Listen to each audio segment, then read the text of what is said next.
Good morning, room 13. Here is what we are doing today on this fabulous Monday. I'm going to have you start by reading these two stories and comparing them. So you're going to read story 1, which is over here, and story 2, which is over here. Make sure you keep story 1 as story 1 and story 2 as story 2, because on the next page, you're going to tell me about each one. So I want to know who were the characters, setting, problem, that's what goes wrong in the story, the events, the solution, the theme. If you think you've got a good one, you can tell me. If not, you can leave that one blank as well. Remember, a theme is kind of like, what's the overall story? Is it, is it a moral story, or is it a silly story? What kind of theme does it have?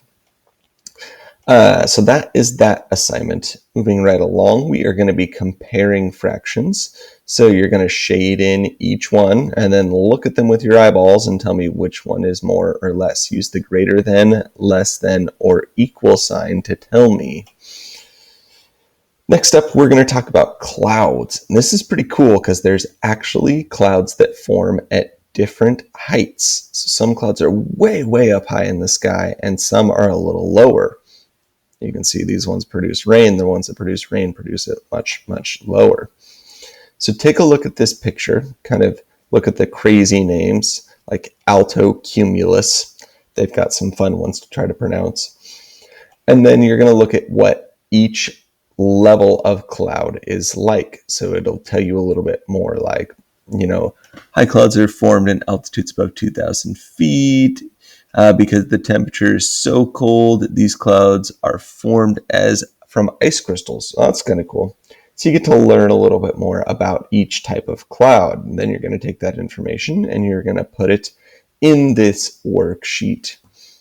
Remember, complete sentences, please.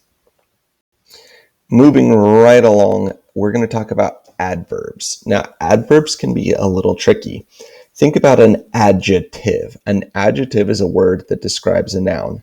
Slimy, sticky frog. Slimy and sticky are adjectives for the frog. Mean, Mr. Meisner. Mr. Meisner is the noun. Adjective describes me. So in a similar way, an adverb describes a verb. Remember, a verb is an action word like running. So if I said quickly running, that would mean that the adverb was quickly because it describes how I'm running. So when it describes how you're doing something, it's called an adverb. And here are a bunch of examples here. Okay. Now look closely. They underlined the verb for you. They want you to tell them the adverb. So my grandpa snored loudly. Well, snored is what he's doing, so that's the verb. So adverb is loudly because it describes how he's snoring. So you've got 2 pages of those, and then you've just got one more quick adverb worksheet at the end. Same kind of thing.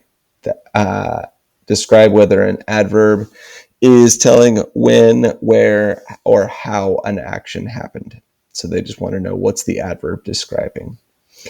That is all for today. Have a fantastic Monday. Don't forget to wish Lily a happy birthday on Seesaw.